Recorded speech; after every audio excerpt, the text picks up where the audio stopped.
ne po kanu extend ang deadline na ng franchise consolidation daring public utility vehicles o PUV sa makasadyang mapupos ngayon pong 30 na ning Abril. Ining pepasyag ng President Ferdinand Marcos Jr. king mera patabagong Pilipinas Town Hall Meeting on Traffic Concerns inya pong Miyerkules April 10.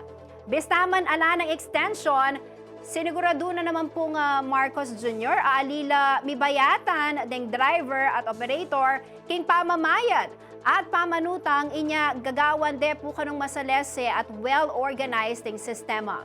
Metong nga kanang requirements para king PUV modernization program na ning gobyerno ing may sabing franchise consolidation.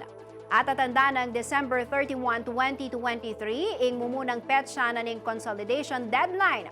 Oneng may extend yang 3 bulan iti, pauli na ning pamag-aproba ng PBBM keng rekomendasyon na ning Department of Transportation. Sa malaking press release sa pepalwal na ning Senado ngayon pong Webes April 11, pepasyag na lang Senator Grace Poring mapilang kutang dikil king PUV consolidation kalupan na namo nung makananuya ka produktibo ing 3 bulan na extension. Makanyan mo naman karing dialogo king pilatan daring government regulator at transport group.